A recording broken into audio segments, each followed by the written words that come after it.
Hello मेरे third year students. इससे पहले आप क्या पढ़ रहे थे? क्या आपको याद है मेरा पहले वाला वीडियो कौन सा था? बिल्कुल याद नहीं होगा। मैं पूरे विश्वास के साथ ये चीज़ बोल सकती हूँ क्योंकि मैं जानती हूँ कि आधे घंटे का या 20 मिनट का वीडियो देखना इट्स क्वाइट बोरिंग। लेकिन कई बार ऐसा होता है कि अगर हम लोग पढ़ेंगे नहीं तो फिर वो काम कैसे चलेगा अपना। आप लोगों को थोड़ा सा बोर तो होना ही पड़ेगा और मैं पूरी कोशिश करती हूँ कि मैं एक बोरियत बड़े लहजे के अंदर आपको ना पढ़ाऊं, ठीक है, इंटरेस्ट डेवलप आपका हो। प्लीज कमेंट जरूर करा कीजिए अगर आपको कोई भी प्रॉब्लम होती है या कोई भी अगर आपको लगता है कि ये टॉपिक मैडम फिर से रिवाइज कर दीजिए, या आपको ये लगता है कि इस टॉपिक में मुझे प्रॉब्लम आ रही है। या फिर आपको ये लगता है कि भाई अभी जो हमारा चैप्टर्स चल रहे हैं उस बुक का नाम है आपका प्लांट मॉर्फोलॉजी एंड एनाटॉमी। अगर आपको ये लगता है कि इस बुक के जितने चैप्टर्स हो गए हैं इसको अभी इतना ही रख के हम अगर दूसरी बुक स्टार्ट करना चाहते हो तो then I will also go for it, ठीक है। उसके लिए आपको एक काम करना बहुत जरूरी होगा, कमेंट जरूर करना होगा, मुझे बताना जरूर होगा, ठीक है। तो आप बताइएगा जरूर से। चलिए अब हम बात करते हैं जो मैंने आप लोगों को लास्ट टाइम पे बताया था, यानी कि लास्ट वीडियो के अंदर जो हम लोगों ने डिस्कशन किया था वो किया था अपन लोगों ने एपिडर्मिस के बारे में कि एपिडर्मिस क्या होती है। आज हम लोग डिस्कशन करने वाले हैं नेक्स्ट टॉपिक के बारे में, यानी कि जो अपन पढ़ क्या रहे हैं, अपन लोग ये पढ़ रहे हैं we are discussing about the epidermal tissue system, ठीक है, यानी कि जो सबसे आउटर वाला जो टिश्यू सिस्टम होता है उसके बारे में हम लोग पढ़ रहे थे, जहां पे हम लोग तीन चीजें पढ़ते हैं। एक तो हो गया आपका बेसिकली एपिडर्मिस, सेकंड हो गया आपके स्ट्रोमेटा, और तीसरे जो हो गए उनको हम इमर्जेंस बोलते हैं, ठीक है। तीसरे क्या हो गए आपके? इमर्जेंस हो गए, कि किस तरह से चीजें आगे जाके मॉडिफाइड हो जाती हैं, किस तरह से चीजें आगे जाके परिवर्तित हो जाती हैं। तो आज का जो हमारा टॉपिक है वो टॉपिक है हमारा स्टोमेटा, जिनको हम हिंदी में क्या बोलते हैं? रंध्र बोलते हैं, ठीक है। तो पहले अगर मैं ये बोलूं कि रंध्र कहाँ पे उपस्थित होते हैं, तो इनकी जो लोकेशन होती है ये यूजुअली अगर हम लोग नॉर्मली बात करते हैं तो ये लीफ के अंदर प्रेजेंट हो सकते हैं, यानी कि कहाँ प्रेजेंट होते हैं? लीफ के अंदर प्रेजेंट होते हैं। पहली बात तो ये याद रखिएगा।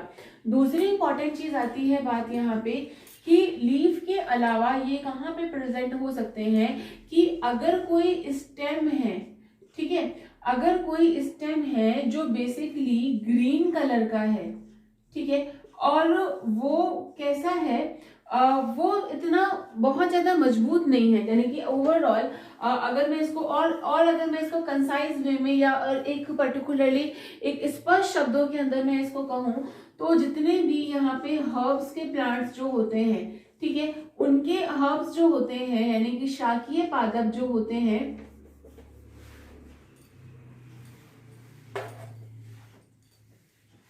तो जितने भी यहाँ पे शाकीय पादप जो हैं, ठीक है, इन शाकीय पादपों के अंदर यहाँ पे क्या होता है?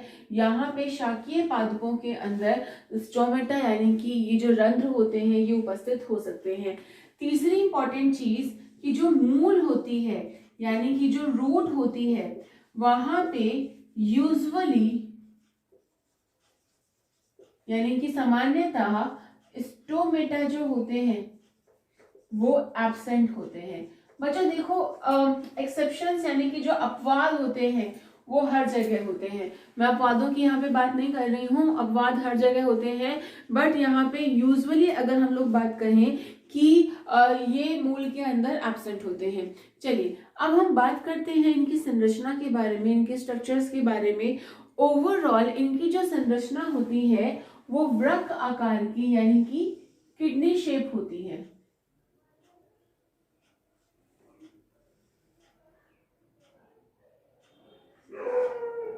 इस तरह की यहाँ पे क्या उपस्थित होती है? संरचनाएं, यानी कि दो कोशिकाएं होती हैं जिनको हम क्या बोलते हैं, जिनको हम अगर हम लोग बात करें कि ये जो कोशिकाएं होती हैं इन्हीं की वजह से क्या होता है, वो स्टोमेटा ओपन या फिर स्टोमेटा क्लोज होता है। अगर आप लोगों से ये कहा जाए कि ये दो कोशिकाएं कौन सी होती हैं तो इनको हम लोग बोलते हैं गार्ड सेल, यानी कि इनको हम द्वार कोशिकाएं बोलते हैं। चलिए, अब इनके चारों ओर एक विशेष तरह की कोशिकाएं और उपस्थित होती हैं, ये वाली, ठीक है, जिनको हम क्या बोलते हैं, सहायक कोशिका बोलते हैं। ठीक है, इनको हम लोग क्या बोल रहे हैं, सहायक कोशिका, और इनको हम सब्सिडरी सेल्स भी बोलते हैं। ठीक है, इनका एक नाम और भी बोलते हैं, क्या, सब्सिडरी सेल्स। ठीक है, तो ये जो पर्टिकुलरली कोशिकाएं हैं, यानी कि दो कोशिकाएं जो हैं, इनका तो नाम हमने क्या दिया,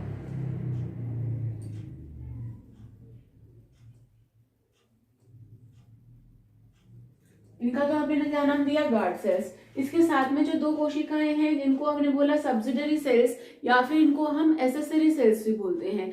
आई रिपीट, इनको हम एसेसरी सेल्स या फिर इसको हम क्या बोलते हैं, सब्सिडरी सेल्स भी बोलते हैं। और इन दोनों को मिला के ये जो पूरा एक सिस्टम बनता है, इसको हम रंध्री तंत्र बोलते हैं।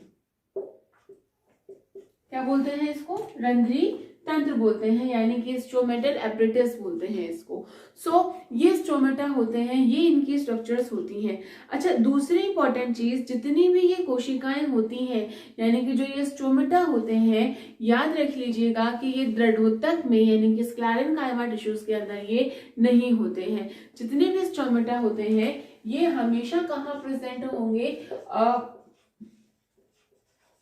प्रेजेंट कहाँ पे होंगे, ये लिविंग सेल्स पे, यानी कि जीवित कोशिकाओं में।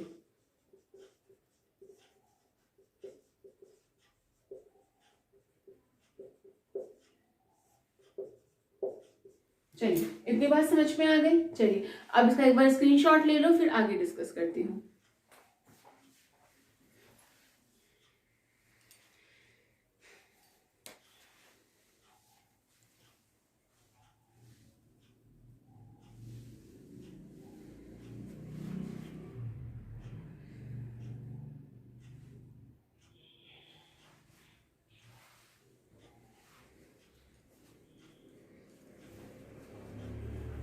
बच्चों, आप लोगों ने इसका स्क्रीनशॉट ले लिया होगा। अब अगर हम लोग आगे बात करें तो ये जो आपके स्टोमेटा जो होते हैं, स्टोमेटा के अंदर एक बात यहाँ पे खास ध्यान देने वाली क्या है, उस चीज को समझिएगा। स्टोमेटा के अंदर यहाँ पे सब चीजें प्रेजेंट होती हैं, यानी कि ओवरऑल जो एक कोशिका के अंदर जितनी भी चीजें होती हैं, ये सब चीजें यहाँ प्रेजेंट होती हैं। एक क्लोरोफिल यहाँ पे उपस्थित होता, क्लोरोफिल यहाँ पे उपस्थित होता है, यानी कि क्लोरोप्लास्ट यहाँ पे उपस्थित होता है, गोल्जी काई यहाँ पे उपस्थित होता है, यहाँ पे एंडोप्लाज्मिक रेटिकुलम भी उपस्थित होगा, यानी कि एक कोशिका के अंदर जितनी चीजें यहाँ पे उपस्थित होती हैं वो सब चीजें यहाँ पे प्रेजेंट हैं। दूसरी इंपॉर्टेंट चीज, इनकी जो अंदर की ओर जो इनकी जो मोटाई होती है, यानी कि जो अंदर की ओर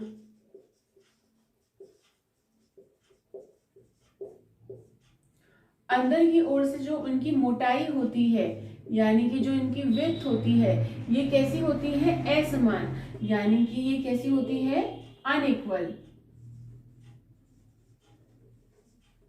यानी कि असमान, यानी कि अंदर की ओर से तो कैसी होती है, ये इनकी जो विड्थ होती है, अगर आप देख रहे हो तो इनकी जो ये मोटाई है अंदर की ओर से कैसी होती है, असमान होती है। लेकिन जो मतलब जो इनकी बाह्य भित्ति जो होती है, यानी कि जो आउटर जो अगर हम लोग बात करें, वो कैसी होती है, वो पतली होती है और लचीली होती है। यानी कि बाह्य भित्ति जो है, अगर हम लोग बात करें, बाह्य भित्ति जो होती है इनकी, वो कैसी होती है, पतली होती है और लचीली होती है। इतनी बात समझ में आ गई। तो जो बाह्य भित्ति है वो कैसी है, पतली और लचीली होती है। अच्छा, दूसरी इंपॉर्टेंट चीज यहाँ पे मैंने कहा एक चीज और, कि क्लोरोप्लास्ट यहाँ पे उपस्थित होता है, ठीक है, यानी कि क्लोरोफिल यहाँ पे उपस्थित होगा, यानी कि ये भी क्या करते हैं, प्रकाश संश्लेषण करते हैं। तो बेटा जब ये प्रकाश संश्लेषण करेंगे तो नेचुरल सी बात है यहाँ पे क्या बनेगा, ग्लूकोज बनेगा। तो प्रकाश संश्लेषण की वजह से अगर हम लोग बात करें कि जो भी यहाँ पे प्रकाश संश्लेषण हो रहा है, प्रकाश संश्लेषण के कारण यहाँ पे ग्लूकोज का निर्माण होता है। प्रकाश संश्लेषण में किसका निर्माण हो रहा है, यहाँ पे ग्लूकोज का निर्माण हो रहा है, ग्लूकोज बन रहा है। और इसी ग्लूकोज के निर्माण की वजह से ये जो कोशिकाएं हैं, ये कोशिकाएं कैसी हो जाती हैं, ये स्फीत हो जाती हैं, यानी कि इनके अंदर ट्रिगर प्रेशर बढ़ जाता है या कम हो जाता है। और इसी वजह से इनकी ओपनिंग और क्लोजिंग भी होती है, जो कि आप लोगों ने सेकेंड ईयर या फर्स्ट ईयर के अंदर डेफिनेटली आप लोगों ने ये चीज पढ़ी हुई है। तो इनकी जो क्लोजिंग या ओपनिंग है वो इस वजह से होती है। नेक्स्ट अगर हम लोग बात करते हैं यहाँ पे कि इनकी जो क्या कहते हैं, इनकी जो ओपनिंग होती है या इनकी जो क्लोजिंग होती है वो अलग अलग प्लांट्स के अंदर वेरी करती है, यानी कि सबके अंदर ये समान नहीं होती है। जैसे कि जो मरुद्भिद होते हैं, मरुद्भिद के अंदर जो ये पौधे होते हैं, मरुद्भिद हमेशा ही कैसे रहते हैं, दिन के अंदर ये क्लोज रहते हैं, क्योंकि इनके अंदर वाष्पोत्सर्जन अगर ज्यादा हो जाएगा तो प्लांट जो है उसको तो पानी वैसे ही नहीं मिल रहा और क्या हो जाएगा, खत्म हो जाएगा। तो यहाँ पे इनकी जो अगर हम लोग बात करें कि इनकी जो ओपनिंग होती है वो डिपेंड करती है अलग अलग प्लांट की स्पीशीज के ऊपर। तो एक बार इसका स्क्रीनशॉट ले लो, ठीक है, तो फिर आगे बात करते हैं।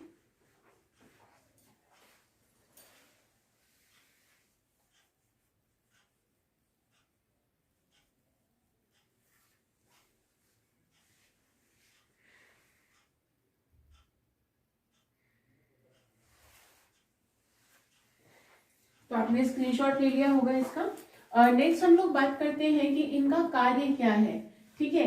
इनका जो कार्य होता है, पहला इंपॉर्टेंट कार्य जो है वो आता है इसका गैसों का विनिमय, ठीक है। अगर हम लोग इनके कार्य के बारे में बात करें तो फर्स्ट ऑफ ऑल जो इनका कार्य होगा गैसों का विनिमय,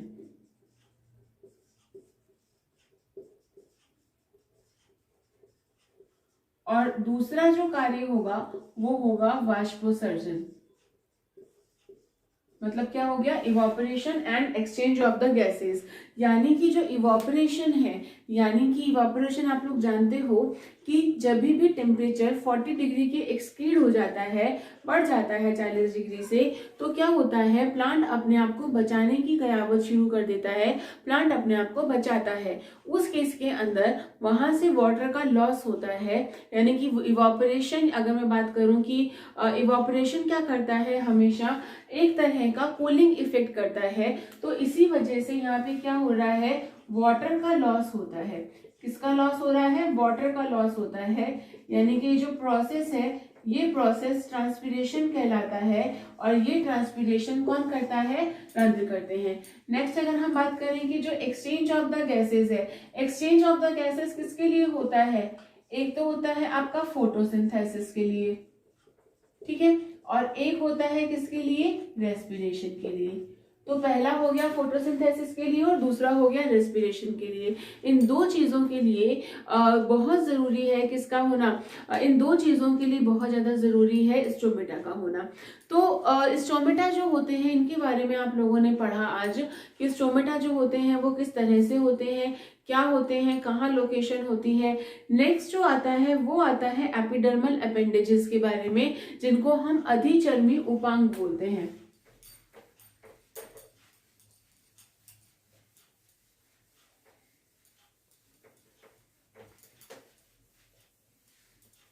समझिएगा, अधिचर्मी उपांग जो होते हैं ये अलग अलग तरह की ऐसी संरचनाएं हैं जहां पे मॉडिफिकेशन हो जाती हैं। मॉडिफिकेशन का मतलब क्या हुआ कि जिनकी वजह से क्या हो रहा है, पौधा अपने आप को अडेप्ट कर रहा है, पौधा अपने आप को अनुकूलता लेके आ रहा है।